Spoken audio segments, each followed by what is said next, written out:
Hi everyone, this is advocate Priyanka और आज हम एक टॉपिक पढ़ेंगे पब्लिक इंटरनेशनल लॉ का, जिसका नाम है असाइलम। बहुत बार आता है ये क्वेश्चन पेपर में।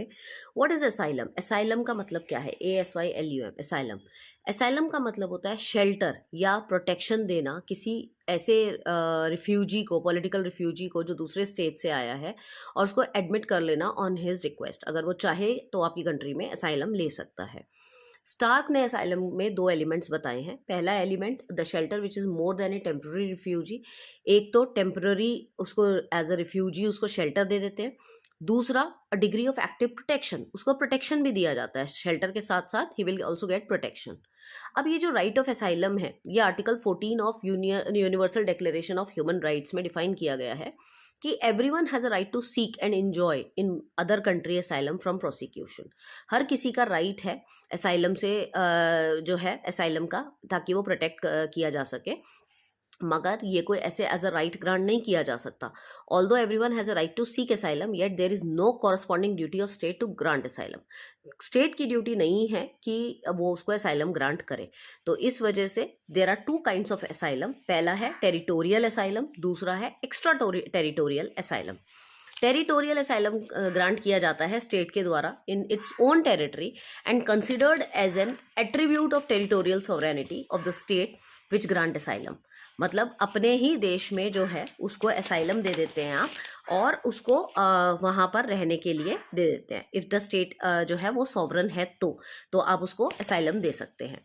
इसमें जो टेरिटोरियल असाइलम है वो अपनी कंट्री में जगह देना इसका मतलब है। दूसरा है एक्स्ट्रा टेरिटोरियल असाइलम, जहां आप इसको डिप्लोमेटिक असाइलम भी बोलते हैं, जहां आप उसको एम्बेसी में जगह दे देते हैं, वहां जाके वो असाइलम ले सकता है। तो बेसिकली इसमें आप ये लिखेंगे, और उसके बाद आप इसमें एग्जाम्पल दे देंगे दलाई लामा का, रिफ्यूजीज ऑफ बांग्लादेश का। ये सारे असाइलम के ही एग्जाम्पल्स हैं।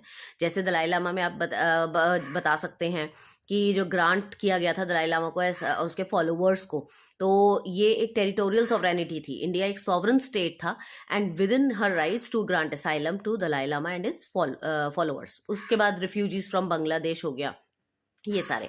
और इसके अलावा जो आपके एक्स्ट्रा टेरिटोरियल में आप एग्जाम्पल लिखेंगे, वो लिखेंगे फॉरेन लीगेशन के, वारशिप्स वगैरह को, इनको असाइलम का राइट ग्रांटेड नहीं है। फिर merchant vessels, they are also not competent to grant asylum. तो ये सारे के सारे एग्जाम्पल्स आप इसमें लिखेंगे। अब अगर आपसे पूछ लिया जाए what is the difference between asylum and extradition, जैसे कि एक्स्ट्राडिशन जो मैंने इससे पहले वाला टॉपिक समझाया था, अगर आपने वो वीडियो नहीं देखी तो आप वो देख सकते हैं पहले। एक्स्ट्राडिशन एक न्यू कॉन्सेप्ट है, मगर असाइलम पुराना कॉन्सेप्ट है।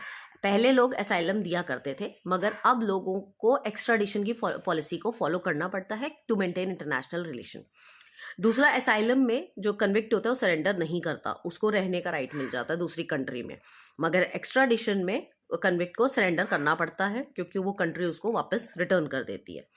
और असाइलम जो है वो एक्स्ट्राडिशन पे जाके वहाँ शुरू होता है जहाँ एक्स्ट्राडिशन नहीं दिया जाता। मतलब अगर कोई कंट्री एक्स्ट्राडिशन की पॉलिसी को फॉलो नहीं करती है, वहाँ पर वो फिर उस कन्विक्ट को असाइलम दे रही है। मगर जहाँ एक्स्ट्राडिशन होता है वहाँ चीज़ें ख़त्म हो जाती है, उसका कन्विक्ट उसको वापस मिल जाता है, और वो चीज़ वहाँ ख़त्म। तो बेसिकली आपको क्वेश्चन आता है असाइलम का और उसके काइंड्स का। तो अगर आपसे पूछ लिया जाए असाइलम क्या है, असाइलम का मतलब शरण देना है, किसी को वापस ना करना कन्विक्ट को, उसको अपने ही देश में पनाह दे देना। जहाँ पर स्टेट रिफ्यूज़ कर देती है आपके कन्विक्ट को सरेंडर करने के लिए, और वो वहीं पर उसको या तो शेल्टर देती है या उसको प्रोटेक्शन भी देती है। और राइट्स उसके आर्टिकल 14 UDHR में डिफाइंड है, but state is free whether they grant asylum और नॉट। ये स्टेट का पूरा अपना डिसीजन होता है कि वो असाइलम दे या ना दे।